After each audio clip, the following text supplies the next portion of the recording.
Welcome to the Mobile Home Friend YouTube channel. I am Charles Odell, and this is your primary resource for everything manufactured housing. Whether you are tackling a full remodel like the one you see here, or just looking for honest advice on repairs and financing, we provide the data and technical deep dives you need to succeed. Our mission is simple: to help you save money and improve your home through first principles logic and transparent cost breakdowns. For the full technical guides and even more resources, visit us at mobilehomefriend.com. Welcome to another deep dive from Mobile Home Friend. Today, we are looking at mobile home park evictions based on our latest research at mobilehomefriend.com. Now, I know this is a really tough and honestly a pretty stressful topic. It can feel completely overwhelming if you're facing it, but that's exactly why we're digging in, to help you understand your rights and figure out your best options. Okay, so here's what we've got on tap today. First up, we're going to tackle the biggest question of all. How can you even get evicted from a home you own? Then we'll dive into your fundamental legal rights, your first line of defense. After that, we'll look at the common reasons this happens and, more importantly, what you can do about it. And finally, we'll talk about selling your home as a strategic move. We've laid it all out so you can see the full picture. All right, first section, eviction from your own home. Let's get right to the heart of it, because this is the core conflict that makes this whole situation so confusing and, let's be honest, so stressful. I mean, this is the number one question we get, right? How can you possibly be evicted from a house that you own? It just doesn't make any sense.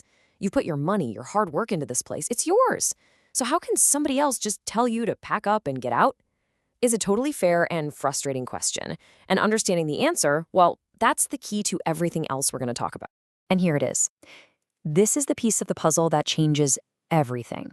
It's called the leased lot problem. See, you're really dealing with two separate assets here. You own the home, yes, 100%, but you rent the land it sits on from the park. And that lease, that rental agreement for the dirt underneath your home, that's what creates a landlord-tenant relationship. So they can't take your house, but they absolutely can terminate your lease and evict you from their property. And this is where the financial reality really hits hard. The reason an eviction notice is so devastating is because moving a mobile home, it's not like calling a few friends and renting a U-Haul. We are talking thousands upon thousands of dollars. It's a massive, expensive undertaking, and for a lot of folks, that's just not financially possible. It puts them in this absolutely heartbreaking spot where they might have to just walk away from their home and lose every penny they've invested. But look, it is not a hopeless situation. Far from it, actually. And that brings us to your first and maybe most important line of defense. You have to know your fundamental legal rights. Understanding what the park can and, more importantly, can't do is absolutely critical. The big thing to remember is the park can't just show up one day and change the locks. The law gives you some real core protections. First, they have to give you proper written notice. Second, you have the right to due process, which basically means you get a fair hearing in front of a judge. Third, they can't evict you in retaliation, like just because you reported a problem. And in some places, you might even be eligible for relocation assistance to help with the costs. Now, this part is super important. What we just covered is a general framework. The actual rules, the specific timelines, how much notice they have to give you, what kind of assistance is available, it all varies wildly from state to state and sometimes even from city to city. What's true in Florida might be totally different in California.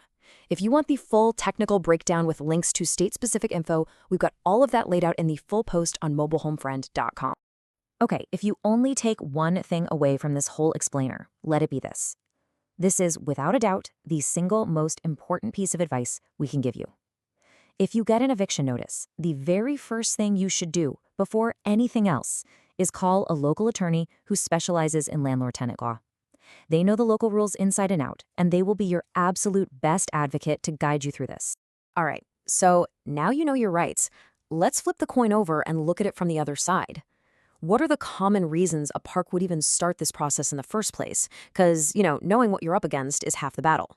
And before we go any further, we have to put up a big flashing sign here. A quick disclaimer. As we noted on the site, we're real estate experts, not lawyers. This is all for informational purposes, to help you get your bearings. It is absolutely not legal advice. For your specific situation, you always need to talk to a legal professional. So when you look at why people actually get evicted, it usually boils down to one of these four things. The number one reason by far is falling behind on lot rent. Next up is breaching your lease terms. This could be anything from letting your home fall into disrepair to not following the park's rules. Then you have a couple of less common ones, the park owner deciding to close the park down, or maybe you refuse to sign any lease they're offering. Okay, let's get into the really practical stuff now. Knowing why this happens is one thing, but the real question is, what can you actually do about it? So let's talk about some actionable steps you can take for the most common problems.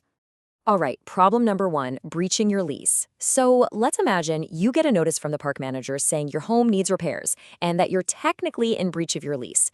I mean, that can send you into a panic, right? Especially if we're talking about expensive fixes. But don't despair, you definitely have options here.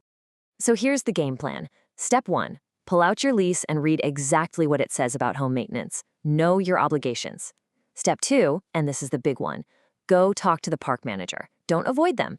Remember, a good manager wants a nice, well-kept park. They might be willing to work out a plan with you. Maybe they have financing options or they can refer you to some affordable local contractors. Communication is absolutely your best tool here. Okay, now for problem number two, getting behind on lot rent. And honestly, this is usually the toughest situation to be in. When it comes to money owed, the park management just has a lot less wiggle room. Their main job at the end of the day is to collect that rent for the park owner. So in this scenario, your best bet is often to get out ahead of it. The most common and often smartest option is to sell your home before the eviction process is complete. This puts you back in control. Think about it. You can pay off the back rent, you avoid having a formal eviction on your record, and most importantly, you get to recoup your investment and walk away with the equity you've built. And that brings us perfectly to our last section here. It's so important to think about this the right way. Selling your home in this situation isn't about giving up or failing. Not at all. It's about making a proactive, strategic financial choice to protect what you've built. Let's just lay it out, side by side. On one hand, you can fight the eviction. That means potentially high legal costs, a lot of stress, and frankly, an uncertain outcome. If you lose, you could be out all that money and your home. On the other hand, you can sell strategically. You get to recoup your equity, you avoid having an eviction on your record, and you get to move on with money in your pocket. It's about taking control of the outcome. And the good news is there are several ways to sell your home quickly. First, believe it or not, talk to the park manager. They often keep a list of people who want to buy in the park. You can also reach out to local mobile home brokers who specialize in these sales, or contact real estate investors who often buy homes for cash. And of course, you can list it for sale online. The Mobile Home Friend website actually has some great guides on exactly how to do this, so be sure to check those out. So we want to leave you with this key takeaway. Is knowledge your best defense against losing your home? Absolutely. Look, getting that notice is scary. There's no way around that. But the real danger isn't the notice itself. It's being uninformed and not knowing what to do. By understanding the process, knowing your rights, and making a strategic plan, you put yourself right back in the driver's seat. In a situation like this, knowledge isn't just power, it's everything. Thanks for watching. For more guides and the full article on this topic, head over to mobilehomefriend.com. Don't forget to check the links in the description below. Thanks for watching. For more technical guides on this topic, click the link to see the in-depth article over at mobilehomefriend.com. There are many more informational dives into manufactured home topics to investigate and keep your project moving forward.